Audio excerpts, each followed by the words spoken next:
Okay, here we are at 969 Pine Needles Drive in Washington Township, Ohio. This is the outside view. It is a condo, 1,000 square feet. It's 2 bedroom, 1.5 baths. So the square footage total is 1,120. Just do a quick panoramic here. And that is Paragon, a little bit busy, but there's a nice walkway around it and everything, so you can enjoy the trails, walkways. Nice Tudor style on the exterior. It is a single story. Looks like it's well maintained all around. You have some nice stonework over in here. You have the Tudor style around here. All looks like it's updated. Paint looks fresh, I'd say within a couple of years. That is another unit right there, 971. These units, I don't think the owners really use the front door as much because the back side is where the garage is. But this is the entryway. So in the entryway, you do have wallpaper pretty much throughout. Most of the house is not modernized. But one thing that is, and it's a good thing, is the floor. So the floor is a machine wood plank, nice, good quality, very durable. And then basically on the front side of the house, which this basically points mostly west, is your 2 bedrooms. So you have, this is the smaller bedroom, 10 by 10. We'll just take a look in here. Kind of a normal size closet. Now the floor in here is carpet, and it's an older carpet with stains. Pretty much all the carpet is older with stains, so definitely would probably need to be replaced. And so this is the master, 14 by 10 size. The windows are pretty much an aluminum window, slides up and down. These are the locks down here. You kind of push up on these little locks and it automatically locks when you push it down, and it grabs the bottom of here. So kind of a cheaper quality. And as you can see in the master bathroom area, you have more wallpaper. The cabinetry is older, but you do have double sinks, which is very nice, and a walk-in closet, which is also very nice. And so this is your ceramic tiles for the flooring, very good quality. Looks like it's all in good shape. A lot of times you see big cracks right in the middle of it, which basically means the floor is leveling from the ground, moving around, shifting over time. Yeah, maybe, no, I thought I saw a crack, but not. I think that's by design. So this is a little bit unusual setup here. So sort of like a Jack and Jill setup, but not really, because you do have a toilet and sink that goes off into the hallway that's sort of attached here. So why that really is necessary, not really sure, except for that this is the full bath. So you want the other person potentially living in the other bedroom to be able to use the bath shower set up here. So you would basically shut this door and then allow them to use that. And so basically the shower is a common shower in the way they have it set up. So all the tiles are a little bit older. The tub has a little bit of minor staining there. But overall, it's a good quality type of shower, just older and dated. Probably the hardware needs to be replaced, shower head and that kind of stuff. Okay, so basically your laminate countertops here has a nice print on it, in my opinion anyway. Probably dated for most people, but I think it looks nice. It might even be a paint. Be interesting to see if that's a paint or not. This is the hallway closet / linen closet. Decent size.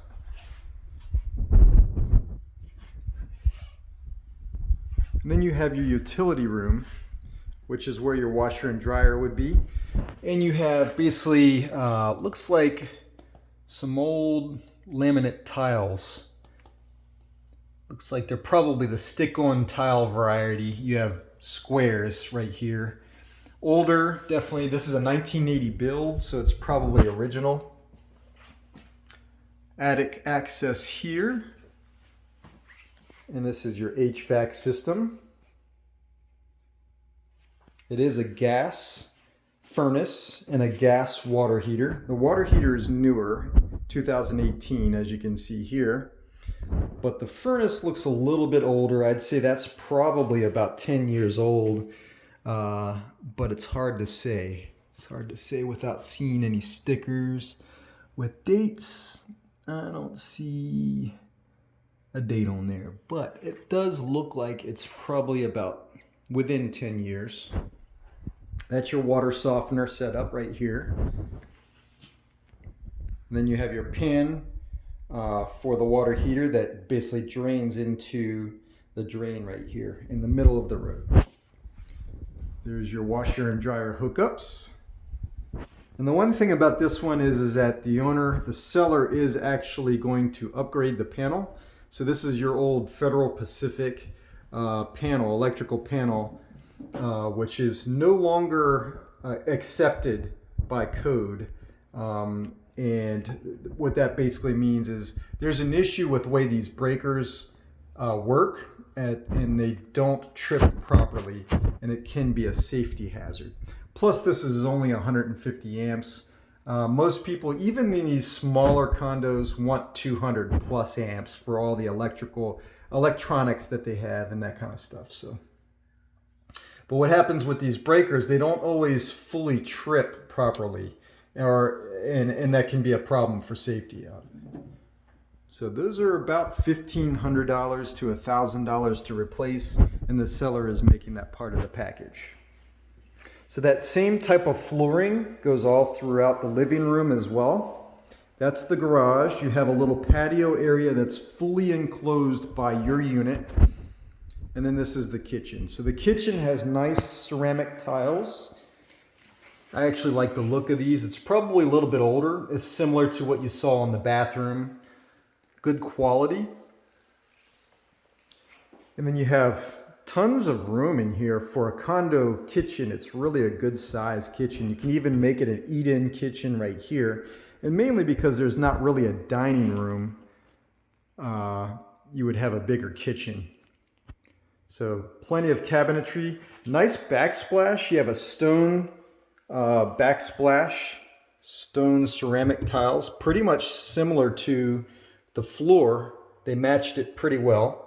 And then you have an inset that kind of runs around the border here. Really nice.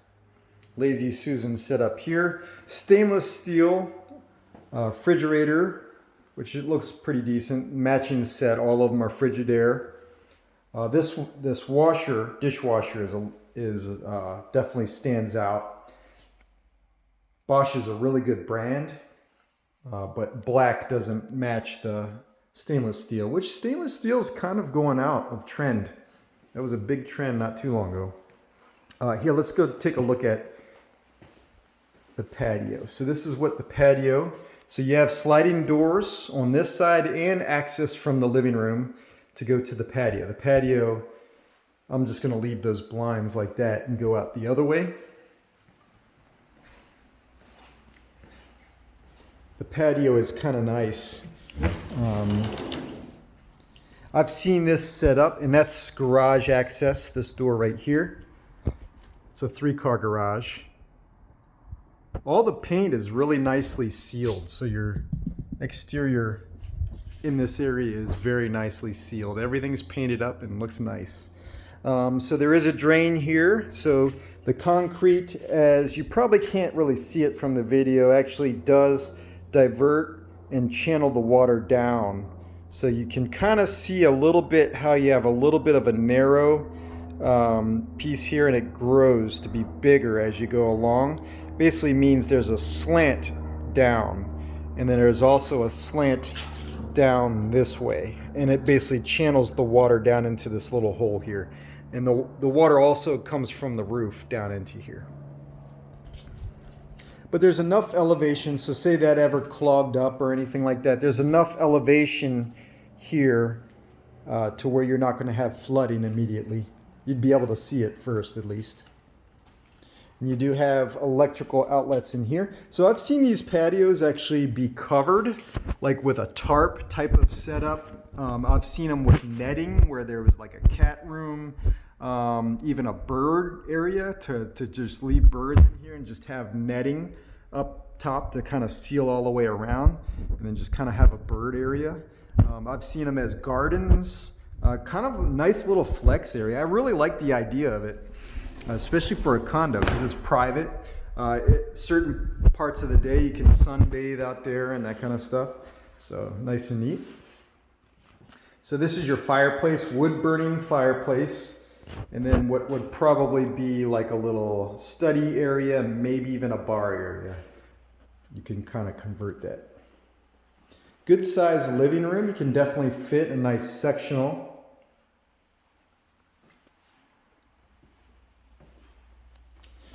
And then you have like a little, so that's your water access down here. You have a nice little coat closet area. So when you come off the garage, you'll be able to put your coats up there. Okay, so this is the 3-car garage. You have this door that goes out to the patio again. So people actually, if you had guests over and you wanted to have like a patio party or something like that, you could just go right straight through there. Or even open it up and maybe have a dog area into the garage and then allow them to kind of go outside during the day. Attic, more storage up here. You do have a water spigot here. So there's a little bit of cracking. It looks like they might have actually had some carpet or something installed. You can kind of see the swirl, the pattern. Maybe some sort of different type of flooring was out here. Probably like a carpet area, maybe even that green type of carpet that you see on patios and that kind of stuff. Or enclosed porches might be what you had seen over here. Kind of like a golf course type of material. There's your door in between the 2 garage doors. So you have some storage ability. So what I like to point out is in the garage, this is about a foot right here, a little bit less, probably a foot on that side. So if you park the car, you don't really have a whole lot of room to open the door and get out if you're parked on this side. So you kind of have to back it up in here and then open the door over here. And then if you have any passengers, they would probably have to get out before you actually park the car in the garage. But this is a nice little elevated area right here. You can put some more cabinetry here. You can put more shelving to go up, more shelving over here. But one thing on this side too, similar to the other side, you actually have less space between the garage door and the wall here to park. So even though this is a 2-car space, it'd be very tough to park 2 cars in it and actually get out of the car. You'd have to kind of cram them. This is really only about maybe 6 inches max. Maybe about 6 inches. Okay, it might be right at 6 inches right here. So you really don't have a lot of space. And I'm parked over here, so this, about 2 feet right here. But really, you can't park another car on the other side of that without this being closer to the other side. So it'd be a little tight for sure.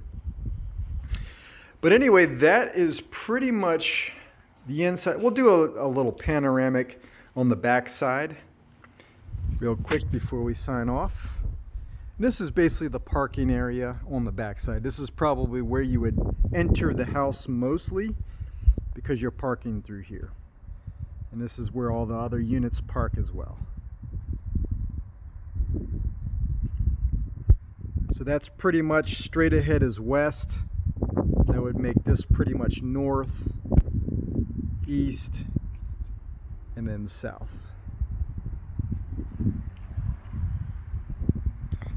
All right, that is pretty much it. We're getting up to 15 minutes is where I like to stop it. And that's 969 Pine Needles Drive in Washington Township, Ohio. And definitely appreciate you watching this, taking our tour with us. Team Next, and you can go to ohionext.com to see our website, and then YouTube, ohionext.com, DOTCOM. And that's our channel to see any other houses. So signing off here, I'm Howie with Team Next. Talk to you later.